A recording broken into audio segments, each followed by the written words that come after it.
Hoy veremos el tema de Programa de Auditorías para el Mejoramiento de la Calidad o PAMEC. A partir de la existencia de una tendencia ascendente en el gasto sanitario en la mayor parte de las economías, desde el 2008 unos investigadores de un instituto estadounidense desarrollaron lo que se conoce actualmente como el modelo de la triple meta en salud.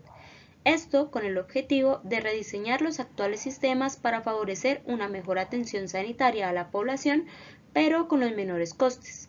Desde entonces, la triple meta en salud se ha convertido en el marco organizacional por el que se rigen los principales sistemas de salud del mundo.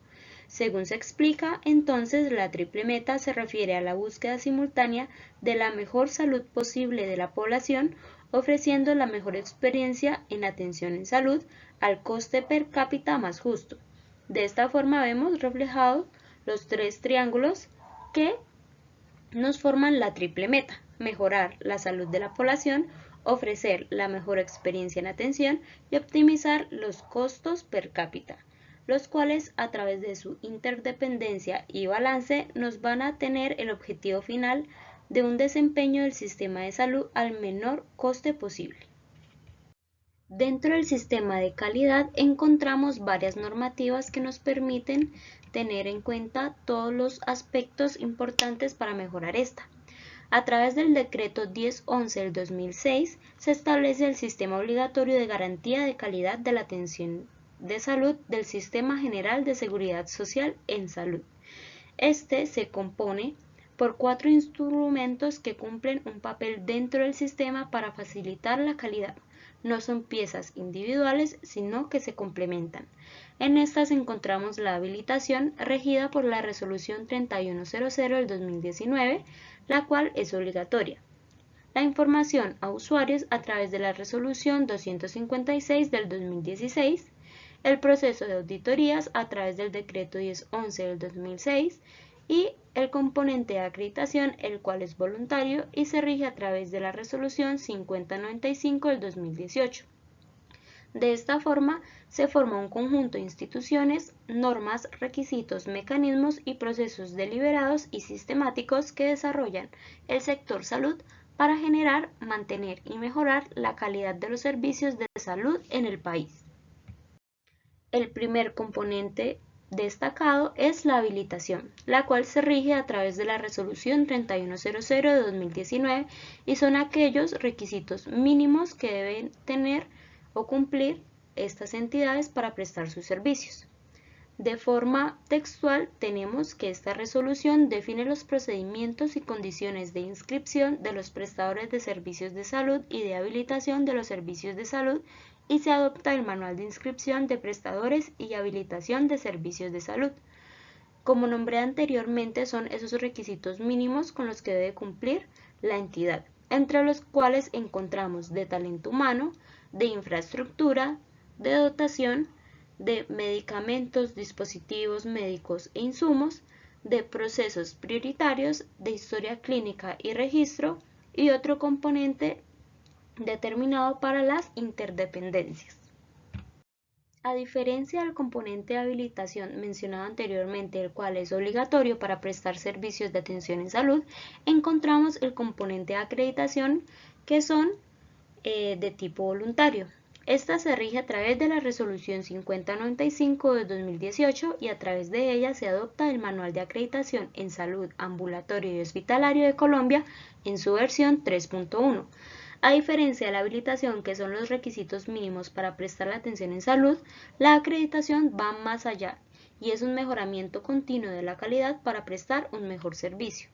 Encontramos estándares asistenciales que van determinados hacia la parte de derechos de los pacientes, seguridad del paciente, acceso, registro e ingreso, evaluación de necesidades al ingreso, planeación de la atención, ejecución del tratamiento, evaluación de la atención, salida y seguimiento, referencia y contrarreferencia y las sedes integradas en red cuando aplique.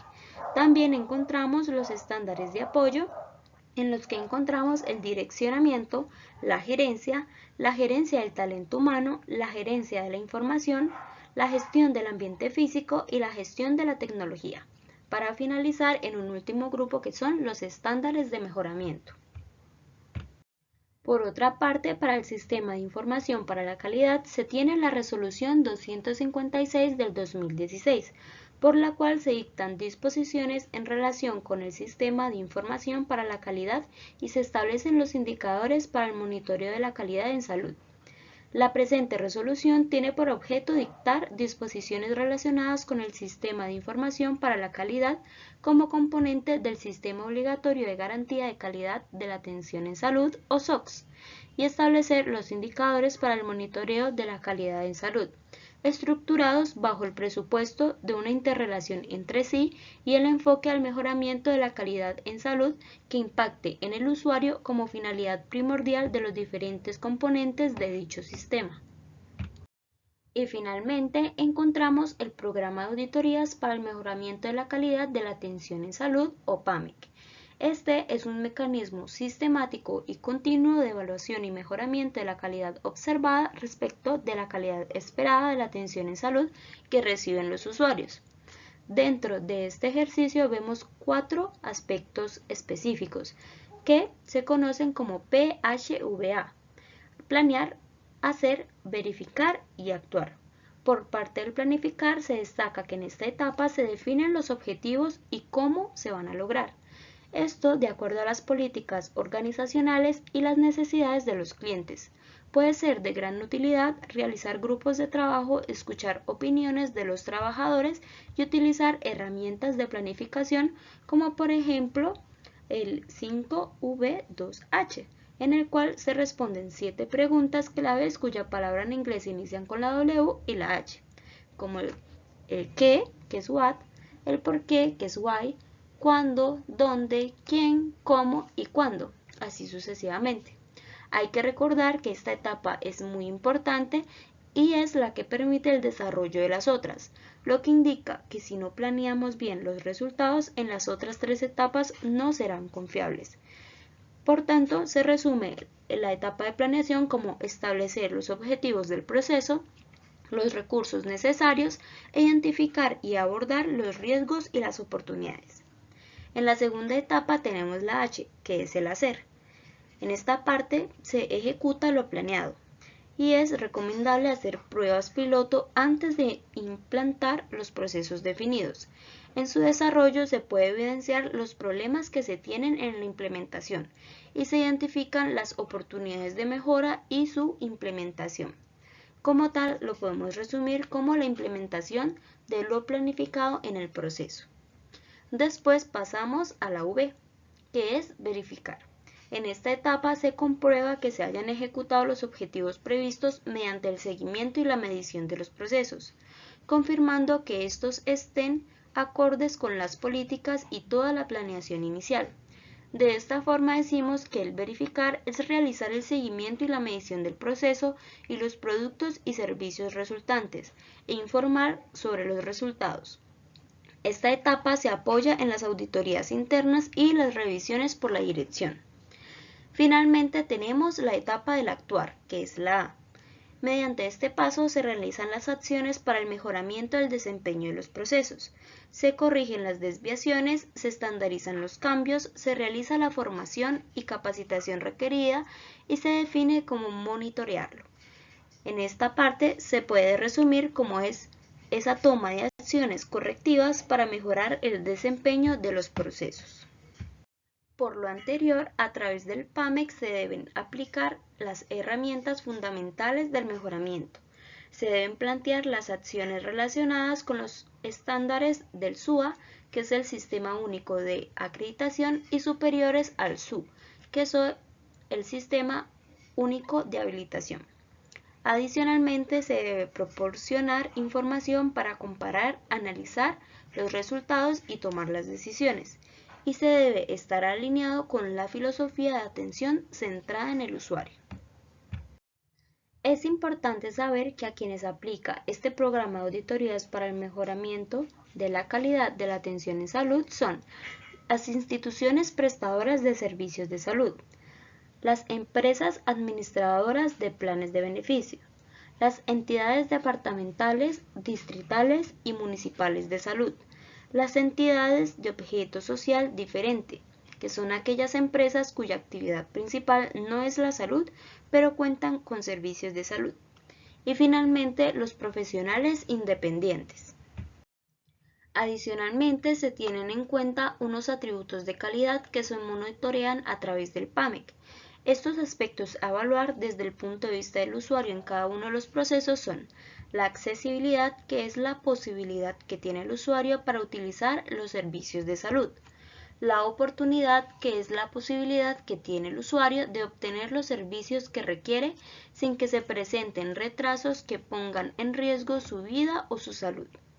La tercera es la seguridad, la cual es el conjunto de elementos estructurales, procesos, instrumentos y metodologías que minimizan el riesgo de sufrir eventos adversos durante la atención.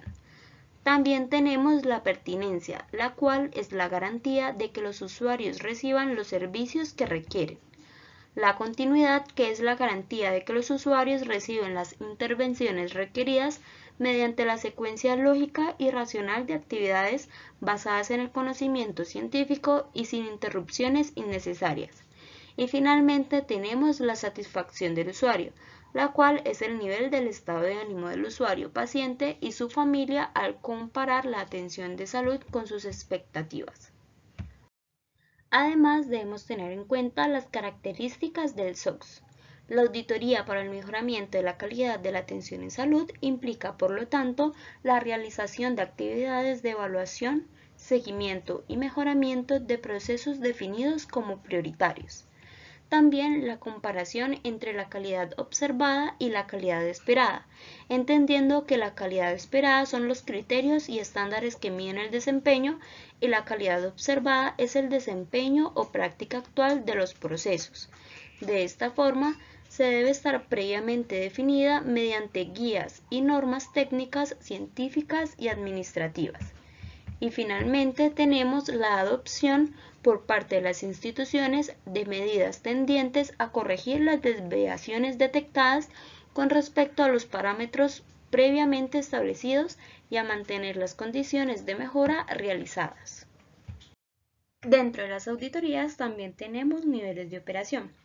El nivel de autocontrol es cuando cada miembro de la entidad planea, ejecuta, verifica y ajusta los procedimientos en los cuales participa. La auditoría interna consiste en una evaluación sistemática realizada en la misma institución por una instancia externa al proceso que se audita. Su propósito es contribuir a la institución para que adquiera la cultura del autocontrol. Y la auditoría externa es la evaluación sistemática llevada a cabo por un ente externo a la institución evaluada, y su propósito es verificar la realización de los procesos de auditoría interna y autocontrol. Dentro de las auditorías también tenemos diferentes tipos de acciones. Las acciones preventivas, por su parte, son un conjunto de procedimientos, actividades y o mecanismos de auditoría sobre los procesos prioritarios definidos por la entidad que deben realizar las personas y la organización en forma previa a la atención de los usuarios para garantizar la calidad de la misma. También se tienen las acciones de seguimiento, las cuales son el conjunto de procedimientos, actividades y o mecanismos de auditoría que deben realizar las personas y la organización a la prestación de sus servicios de salud sobre los procesos definidos como prioritarios para garantizar su calidad. Y por último encontramos las acciones coyunturales, las cuales son un conjunto de procedimientos, actividades y o mecanismos de auditoría que deben realizar las personas y las organizaciones retrospectivamente para alertar, informar y analizar la ocurrencia de eventos adversos durante los procesos de atención de salud y facilitar la aplicación de intervenciones orientadas a la solución inmediata de los problemas detectados y a la prevención de su recurrencia. Dentro de este tema también debemos tener en cuenta la ruta crítica, la cual es un sistema de 9 pasos utilizados para los programas de auditoría para el mejoramiento de la calidad. El primer paso es la autoevaluación. Su objetivo es tener un diagnóstico en el que se identifiquen los problemas o fallas de calidad que afectan la organización.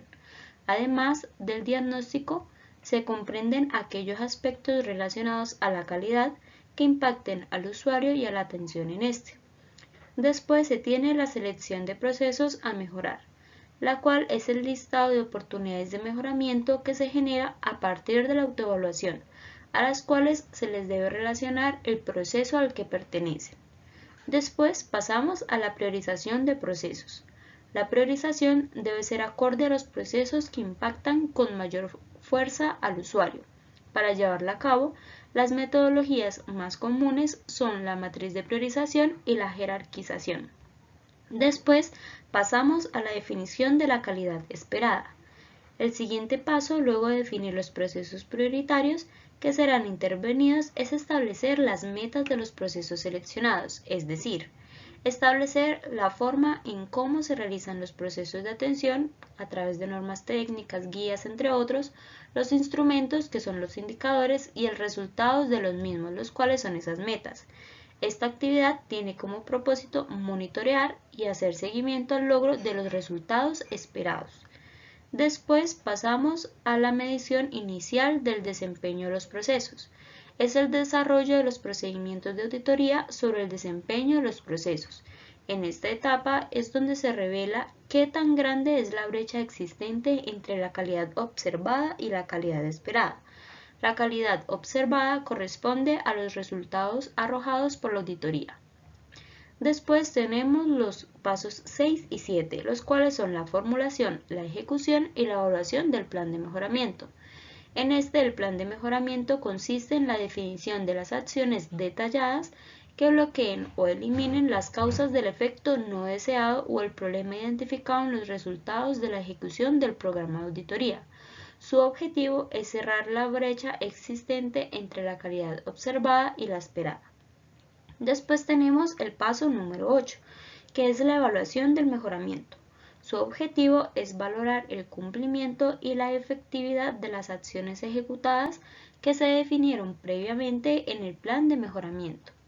Y finalmente tenemos el aprendizaje organizacional, el cual es el propósito de generar un aprendizaje para mantener y mejorar los resultados de los procesos priorizados e intervenidos, potenciando así el mejoramiento continuo. El aprendizaje organizacional hace referencia a la toma de decisiones definitivas, la estandarización de mejoras de los procesos y el feedback o la retroalimentación provista por el programa de auditorías. Por tanto, dentro de la metodología para formulación del PAMEC debemos tener en cuenta un diagnóstico básico general de la institución, la cual pretende identificar los problemas o brechas de la calidad que afectan la organización, como se mencionó anteriormente. Para esto se puede hacer evaluación de los indicadores, los PQRS, los no conformes, las auditorías internas, las auditorías externas, haciendo alusión a los hallazgos que hayan quedado, las rondas de seguridad y la satisfacción del cliente. Dentro del programa de auditorías para el mejoramiento de la calidad, se debe realizar un proceso de acuerdo al enfoque. Dentro del ejercicio del PAMEC hay varios, tales como el Sistema Único de Acreditación, el mejoramiento del resultado de los indicadores del Sistema de Información para la Calidad, el fortalecimiento del programa de seguridad del paciente y el fortalecimiento de la gestión del riesgo. Para este último vamos a desglosar un poco más la metodología para formulación del PAMEC relacionado con la gestión del riesgo. Para iniciar, se debe identificar el riesgo. Para ello debemos tener en cuenta estos aspectos. Primero, la fuente del riesgo. ¿Cuál es esa fuente? ¿De dónde nace el riesgo? Esas son las partes de cada uno de los procedimientos ejecutados. Después tenemos el objetivo del procedimiento, en la cual se debe transcribir el objetivo que se ha definido para el procedimiento al cual se le están identificando los riesgos. Después tenemos el riesgo identificado. Para ello se debe establecer la estructura del riesgo, las fuentes o factores internos o externos, los generadores de riesgos y puede hacerse a cualquier nivel, para toda la entidad, por áreas, por procesos, incluso bajo el viejo paradigma, por funciones, desde el nivel estratégico hasta el más humilde, hasta el más operativo. Por ejemplo, es una quemadura del paciente. En este caso, ¿qué puede suceder? ¿Cómo puede suceder este riesgo? Después tenemos el tipo. los cuales pueden ser riesgo estratégico, riesgo de imagen, riesgo operativo, riesgo financiero y riesgo de cumplimiento, los cuales desglosaremos más adelante. Después tenemos la causa del riesgo, las cuales son esos medios, circunstancias y agentes precursores de los riesgos. Y finalmente tenemos la consecuencia, las cuales constituyen las consecuencias de las ocurrencias del riesgo sobre los objetivos de la entidad. Generalmente sean sobre las personas o los bienes materiales o inmateriales, con incidencias importantes tales como daños físicos y fallecimiento, sanciones, pérdidas económicas, de información, de bienes, de imagen, de credibilidad y de confianza, interrupción del servicio y daño ambiental, entre muchos otros ejemplos. Ahora bien, después de identificado el riesgo, que fue el primer paso nombrado anteriormente, se debe establecer el objetivo del procedimiento. Para ello debemos tener en cuenta cómo redactar adecuadamente un objetivo. Primero debemos tener en cuenta que los objetivos son los resultados que se espera alcanzar al realizar las diversas actividades.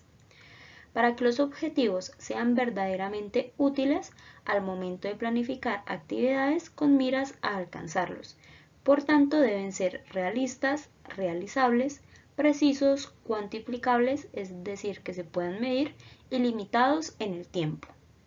También deben comenzar el enunciado de cada objetivo con un verbo, en infinitivo, que indique el propósito, es decir, que responda a la pregunta ¿qué se propone hacer? Por ejemplo, identificar, analizar, comparar, entre otros ejemplos. Después tenemos que el enunciado del objetivo tiene que dar respuesta a la pregunta ¿para qué?, especificando su intención. Puede introducirse con algún conector de finalidad, como por ejemplo para, con el propósito de o con el fin de. Y finalmente se debe terminar el enunciado y se deberá incluir una última parte en la que se responda a la pregunta ¿cómo se cumplirá el objetivo? También puede utilizarse conectores en este caso, tales como por medio de, a través de, mediante de, entre otros. Ahora bien, respecto a las clases de riesgo, vamos a desglosar estos 6 tipos de riesgo. El primero es el riesgo estratégico. Este se asocia con la forma en que se administra la entidad.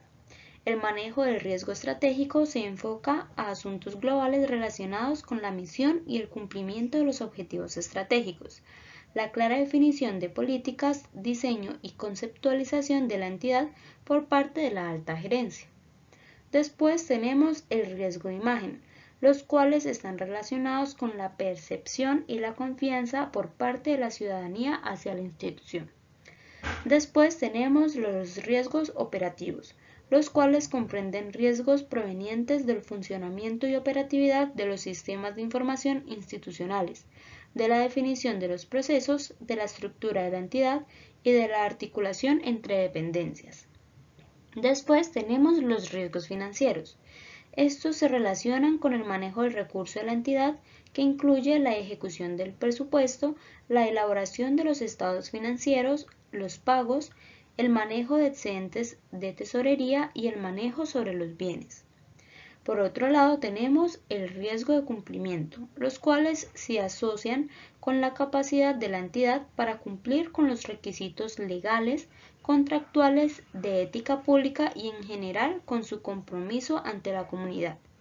Y finalmente tenemos el riesgo de tecnología, los cuales están relacionados con la capacidad tecnológica de la entidad para satisfacer sus necesidades actuales y futuras y el cumplimiento de la misión. También debemos tener en cuenta las consecuencias del riesgo. Estas consecuencias son las negativas que se generarían en la institución en el supuesto de materializarse el riesgo. Para ello debemos tener en cuenta estos aspectos. El primero es el nivel de probabilidad.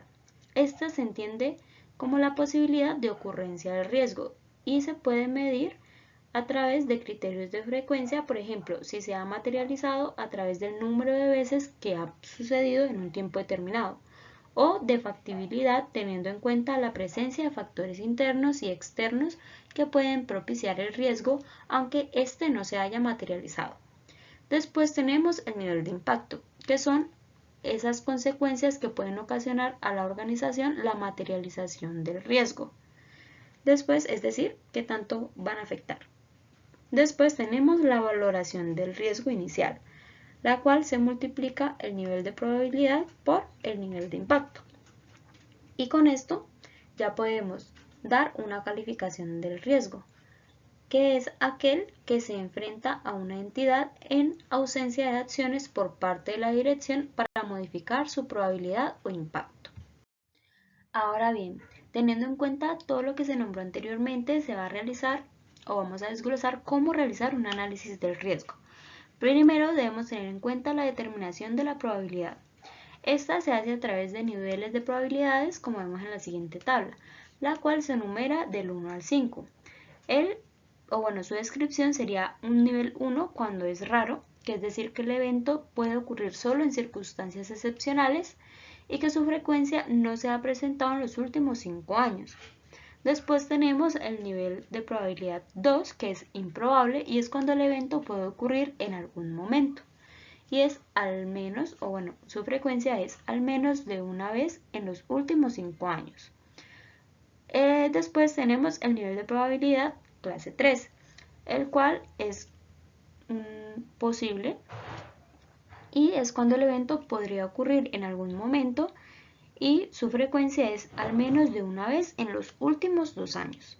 Después tenemos el nivel de probabilidad 4, que es probable, y es cuando el evento probablemente ocurrirá en la mayoría de las circunstancias, y este tiene una frecuencia de al menos de una vez en el último año. Y finalmente se tiene el nivel de probabilidad número 5, el cual es casi seguro, y es cuando se espera que el evento ocurra en la mayoría de las circunstancias, y esta sucede más de una vez al año.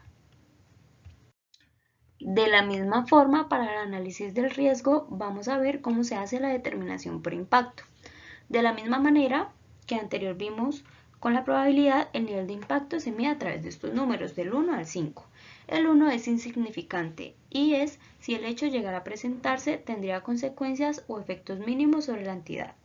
Después el número 2, que es menor, que es cuando el hecho llegara a presentarse tendría un bajo impacto o efecto sobre la entidad. Después tenemos el nivel de impacto número 3, que es moderado, y es que si el hecho llegara a presentarse tendría medianas consecuencias o efectos sobre la entidad. Después tenemos el nivel 4, que es mayor, y si el hecho llegara a presentarse tendría altas consecuencias o efectos sobre la entidad.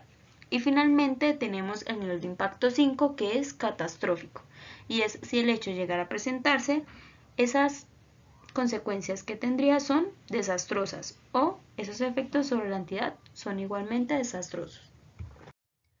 De esta forma, de acuerdo a cómo se evaluó la probabilidad y el impacto, se va a llenar esta matriz. Si ese riesgo nos queda en el tono verde, es un nivel bajo y se va a asumir el riesgo. Si se tiene o quedan las franjas amarillas, es que se va a asumir o reducir el riesgo, que es algo moderado. Después tenemos el color naranja, que es un riesgo alto y por tanto se debe reducir el riesgo, evitar el riesgo o compartir o transferir. Y finalmente tenemos el nivel E, que es extremo y es de color rojo, y de la misma forma se debe reducir el riesgo, evitar el riesgo, compartir o transferir.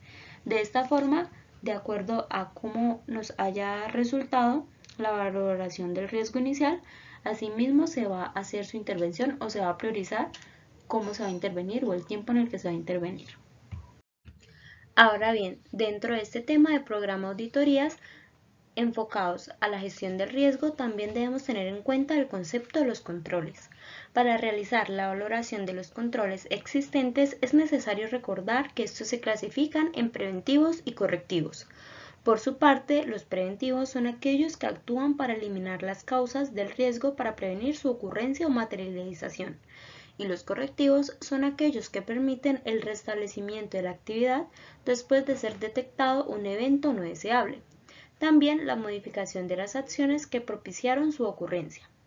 De este modo, para la descripción del control tenemos que los controles se han definido para ese riesgo para reducirlo o eliminarlo. En este orden de ideas se deben tener en cuenta los tipos de control, los cuales son controles de gestión asociadas a las políticas claras aplicadas, el seguimiento al plan estratégico y operativo, los indicadores de gestión, los tableros de control, el seguimiento al cronograma, la evaluación del desempeño, los informes de gestión y el monitoreo de riesgos, los controles operativos, que son esas conciliaciones, consecutivos, la verificación de firmas, las listas de chequeo, los registros controlados, la segregación de funciones, los procedimientos formales aplicados, los niveles de autorización, la custodia apropiada, las pólizas, la seguridad física, las contingencias y respaldos, el personal capacitado, el aseguramiento y la calidad. Y por último, los controles legales, los cuales son esas normas claras y aplicadas y el control de términos. Ahora bien, recordando todo lo que vimos en la ruta crítica, que es algo que también se va a hacer para el programa de auditoría, se está haciendo una identificación, se están viendo los controles y demás, ahora hay que tener en cuenta esas oportunidades de mejora. Para ello debemos empezar con cómo redactar adecuadamente una oportunidad de mejora. Esta se debe iniciar con un verbo en infinitivo. Se debe definir en positivo. Se debe escribir las estrategias que debe implementar la institución para cerrar las brechas frente al enfoque, la implementación y o los resultados. Y no deben emplearse expresiones que representen carencias, tales como falta, no existe, no cuenta con, entre otros. Para esto debemos tener en cuenta que una descripción incorrecta de las oportunidades de mejora es cuando no tienen indicadores ni tendencias, cuando no existen procesos relacionados con el punto a tratar, cuando se emplean expresiones de carencia, cuando son vagas y cuando no definen las estrategias que deberá implementar para el cierre de las brechas. En este sentido, una descripción correcta de las oportunidades de mejora debe establecer indicadores que permitan monitorear las directrices impartidas por la organización frente a la privacidad y la confidencialidad de la información. Es decir, que la oportunidad de mejora debe estar relacionada con los resultados. Y además debe desarrollar mecanismos sistemáticos de divulgación y medición de la adherencia a las guías de prácticas clínicas, es decir, que debe estar relacionada con la implementación. A partir de todo lo anterior, se van a poder especificar las acciones de mejora. Estas son ejecutadas por los responsables según el cronograma preestablecido en el plan de mejoramiento y vamos siguiendo esa ruta crítica que ahorita va a tener esas acciones de mejora que nos va a permitir empezar a tener acciones para disminuir esa brecha entre la calidad esperada y la calidad observada. De este modo, para el paso de evaluación de mejoramiento debemos tener en cuenta que este consiste en el seguimiento al impacto de las acciones que anteriormente vimos establecidas por la organización. De esta forma se debe hacer seguimiento a la implementación y de esta manera evaluar las estrategias planteadas. ¿A través de qué? A través de indicadores y auditorías realizadas. De esta manera se va a evaluar si son efectivas para dar ya un cierre a este ciclo de programa de auditorías o si requieren un ajuste y por tanto se va a tener un nuevo ciclo. Por lo anterior, para esa evaluación, donde tuvimos en cuenta la formulación de esos indicadores, debemos tener en cuenta que todo lo que se puede medir se puede mejorar. Y un indicador es una característica específica, observable y medible que puede ser usada para mostrar los cambios y progresos que están haciendo un programa hacia el logro de un resultado específico y por tanto su importancia de implementarlos. Para lo anterior, es importante que los indicadores se manejen a través de una ficha. En esta parte, pues vemos un ejemplo de cómo realizar una ficha de indicador donde vamos a tener la identificación. Esta se le puede asignar un código, se tendrá el indicador asociado a, se tendrá el proceso, el área al que va el indicador y en el tipo de identificador teniendo en cuenta la eficiencia, la eficacia y la efectividad u otro. Pero entonces desglosemos un poquito estos conceptos. Para esa parte de la ficha del indicador vamos a ver estos conceptos básicos. El enfoque por procesos es fundamental para lograr resultados, pero también lograrlos con el mejor método y más económico posible. Y por tanto debemos tener en cuenta estos conceptos de eficacia, eficiencia y efectividad. Por su parte, la eficacia significa hacer las cosas bien para alcanzar el resultado esperado. Se centra en las habilidades de una persona para hacer las tareas, optimiza las tareas para alcanzar el objetivo estipulado y es la habilidad de alcanzar un objetivo, aunque no sea la manera más óptima, y se puede medir con indicadores que reflejan el nivel de productividad alcanzado. Después tenemos la eficiencia. Esta significa hacer lo correcto para obtener el resultado esperado. Se centra en el uso de recursos y el tiempo que son requeridos. Optimiza los recursos, por lo tanto, necesarios para cumplir con el objetivo estipulado. Es la habilidad de hacer las cosas correctas de la manera correcta y en el momento correcto, y se puede medir con indicadores que reflejan el nivel de calidad alcanzado. Y finalmente tenemos la efectividad. Esta es la combinación de la eficiencia y la eficacia para alcanzar el resultado esperado. Se centra en cómo alcanzar un objetivo de la mejor manera. Optimiza los recursos para mantener la máxima calidad posible y cumplir con los tiempos estipulados. Es la máxima calidad que se puede alcanzar para cumplir con el objetivo estipulado y se puede medir con indicadores de resultados que reflejen datos del nivel de productividad y de calidad esperados. Para entender un poco cómo se manejan entre ellos estos tres conceptos, vemos la tablita que tenemos al lado izquierdo, donde el eje Y es la eficacia y el eje X es la eficiencia. Si no es ni eficaz ni eficiente, se encontrará en el cuadrante inferior izquierdo. También se puede encontrar que una actividad sea eficaz, pero no eficiente, o bueno, el indicador. También que no sea eficaz, pero eficiente. Y también tenemos que sea eficaz y eficiente, y en ese caso tendremos efectividad. De este modo, ampliando un poco más la ficha del indicador, vamos a ver estas partes que tiene adicionales. Por ejemplo, el nombre del indicador, que este debe ser un reflejo del objetivo que se quiere medir, además de ser sencillo y concreto. Después tenemos el objetivo, que es el enunciado breve que defina de forma clara y específica los resultados a lograr. Su descripción está orientada a los resultados y son precisos y enfocados. Su estructura del objetivo debe ser acción, objeto y elementos descriptivos. Después, también debemos tener en cuenta que el tipo de objetivo puede ser esa categoría a la cual pertenece el indicador, que puede ser por apoyo, de forma estratégica, un objetivo misional, un objetivo de seguimiento o un objetivo de evaluación. Después tenemos las metas. Estas metas son el objetivo cuantitativo que un programa, proyecto, proceso o intervención se compromete a alcanzar en un periodo determinado. De acuerdo con DNP, las metas son una parte esencial del indicador que, en conjunto con la línea base, permite verificar el cumplimiento del objetivo. Por ello, debemos tener en cuenta los rangos de las metas, que pueden ser metas nominales, mínimas o máximas. Después tenemos la unidad de medida.